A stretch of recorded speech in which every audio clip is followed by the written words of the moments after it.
Down to vintage vehicle X-ray. The Ford Pinto before the controversy was not a joke, not a cautionary tale, and not yet a symbol. It was simply new. When Americans first saw it in showrooms, they saw a small Ford with a long hood, a short deck, and a promise that felt timely. This was the little car Ford believed could answer imported rivals without asking ordinary buyers to give up familiar American habits. It was priced for working people, styled to look modern, and sold with the kind of optimism only a major company could put behind a fresh idea. That is the Ford Pinto many people no longer picture. They picture the headlines that came later. But before all of that, the Pinto got attention for a different reason. It seemed to offer a practical future in a package that still felt friendly, manageable, and just sporty enough to brighten an ordinary week. That is why the Pinto mattered. Ford had spent years watching smaller imported cars gain ground in the American market. The company needed a true North American subcompact of its own, not just a larger compact trimmed down in spirit. The Pinto became that answer. It was introduced on the 11th of September, 1970, as a 1971 model, and Ford marketed it as the little carefree car and also as the little long-distance car. Those phrases tell you exactly what the company wanted people to feel. This was not meant to be a toy or a novelty. It was meant to be useful, economical, and easy to live with for people who still had jobs to reach, groceries to carry, and family budgets to respect. The human side of the Pinto is one reason it deserves a fair look. Young couples could afford one when a bigger family sedan felt too expensive. Students could see it as a first new car with a real dealer network behind it. Commuters liked the idea of something smaller and easier to park. Ford salesmen had a fresh answer when customers asked about rising interest in imported cars. Assembly workers in Edison, Milpitas, and St. Thomas built them in large numbers because Ford believed the demand was there. Inside the company, Lee Iacocca wanted the car urgently, and the program became known as Lee's Car.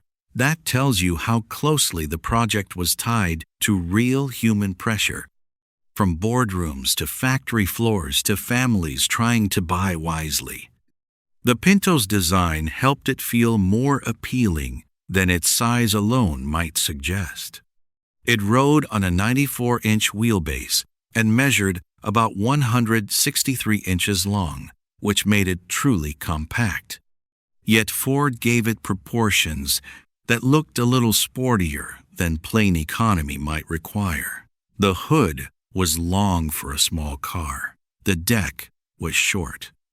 The side glass curved, and the door windows were ventless, touches that gave the little Ford a cleaner and more contemporary face. Even Ford's product information for salesmen emphasized the true subcompact size, the low center of gravity, and the long hood, short deck look. The Pinto did not pretend to be luxurious. But it also did not want to look apologetic. It wanted to feel new, tidy, and surprisingly confident. The way Ford developed the Pinto tells an important story about American manufacturing at the turn of the decade. Planning began in the late 1960s, and the company pushed the program through with extraordinary speed. From conception to delivery, development took only 25 months, at a time when the industry average was far longer. Ford wanted a car that weighed under 2,000 pounds and cost less than $2,000. Those targets shaped everything. The result was a conventional but carefully packaged machine. Front engine, rear-wheel drive, unibody construction, live rear axle, and simple four-cylinder power. There was nothing exotic in the basic philosophy. The point was to build something light, affordable, easy to service, and fast to market. Before the later shadow fell across the name, that manufacturing discipline looked energetic and impressive. There was also a clear historic moment behind the Pinto's early identity. When it arrived, the American small car battle was heating up.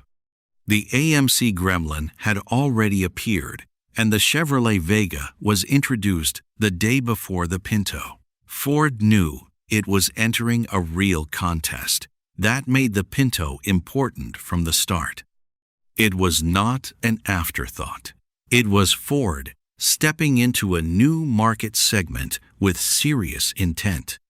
The company's early advertising and product material presented the car as a practical little machine for changing times, and buyers responded quickly.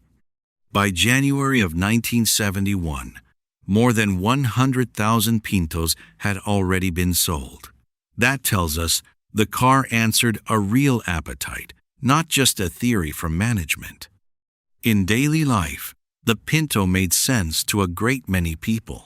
It could carry a commuter to work during the week, then handle shopping or a visit to relatives on the weekend.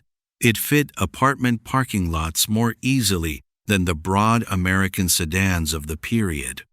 It was simple enough for owners to understand and ordinary mechanics to maintain.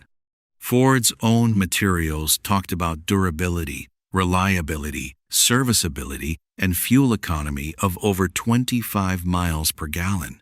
Those claims mattered because they touched ordinary anxieties. People wanted a small car that would not feel flimsy, unfamiliar, or temporary. The Pinto aimed directly at that wish.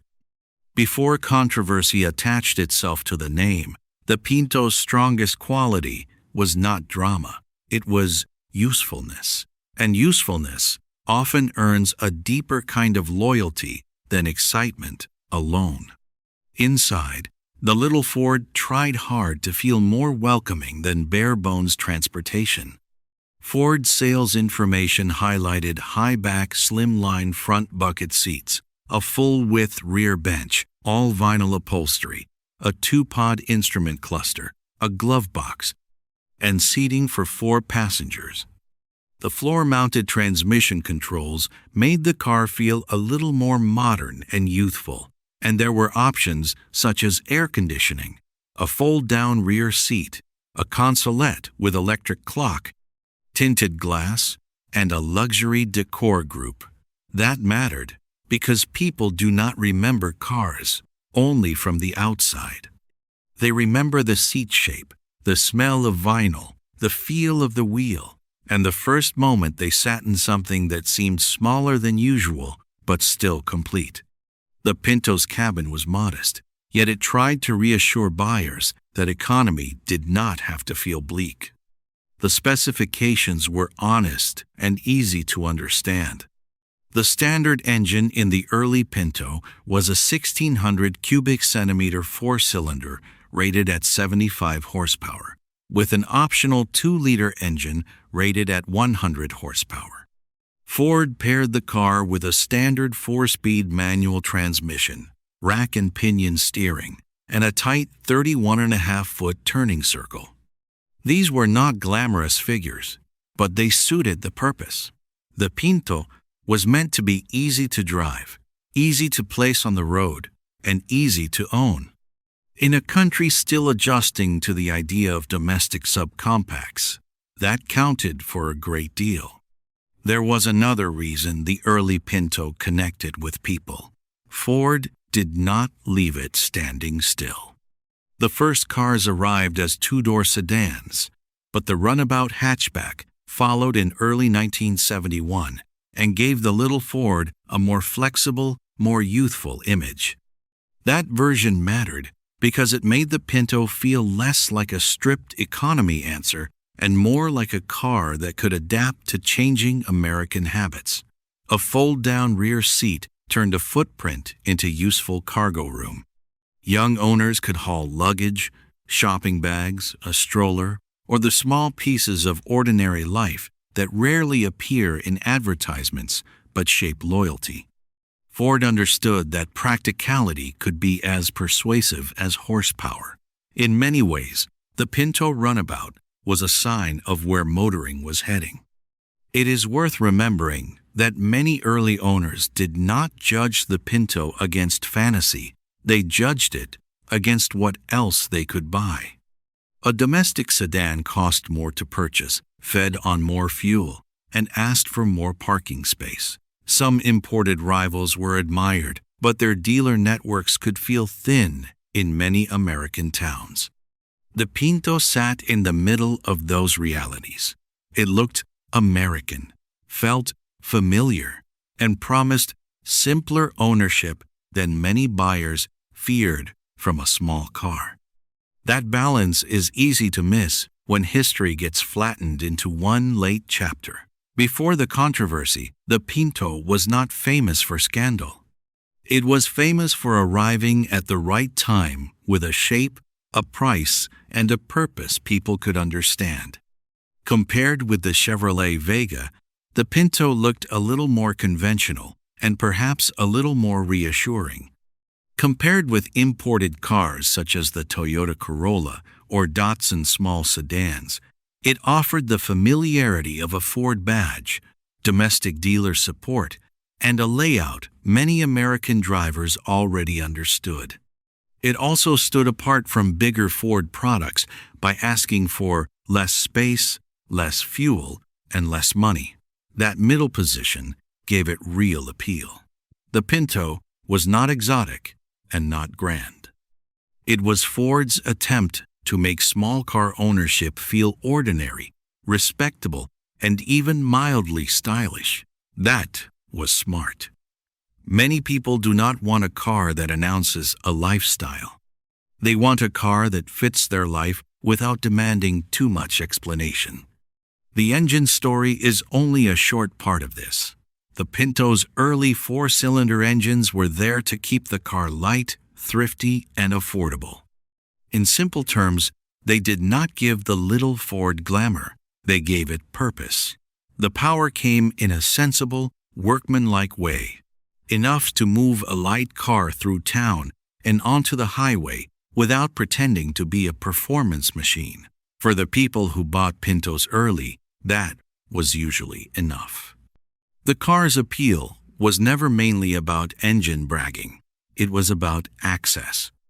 Why did the Pinto make such a strong first impression before the later controversy rewrote its reputation?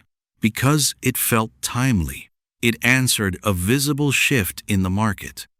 It was small without looking cheap, practical without looking hopelessly dull, and modern enough to suggest Ford had noticed the world was changing. It also sold well, because it was not aimed only at enthusiasts or only at bargain hunters. It touched a broader public. More than 352,000 were produced in its first full model year, and over its life, more than 3 million Pintos were built. That kind of scale is one reason the memory remains so powerful. A car becomes part of national memory when it appears in enough driveways, enough parking lots, and enough family snapshots. Here is one fact worth remembering. Henry Ford II himself bought a 1971 Pinto runabout as one of his personal cars. That does not erase the complexities that came later, but it says something vivid about how seriously Ford wanted the Pinto to be taken in its early years.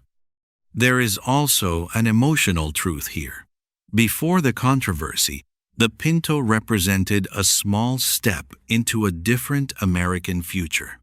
It belonged to an era when families were beginning to accept that a useful car did not have to be enormous, and when domestic manufacturers were learning how to speak the language of thrift without giving up style completely. Some viewers will remember seeing a Pinto outside a supermarket, at a gas station, or in a school parking lot and thinking it looked just right for the moment. That memory deserves room to breathe. The Ford Pinto before the controversy was a real car for real people, shaped by urgency, optimism, and changing needs. Here at Vintage Vehicle X-Ray, that is what we love to explore. We look back at old machines with respect for the people who built them, drove them, and lived alongside them. Thank you for being here. Thank you for your love of vintage cars. And thank you for helping keep these stories warm, honest, and alive.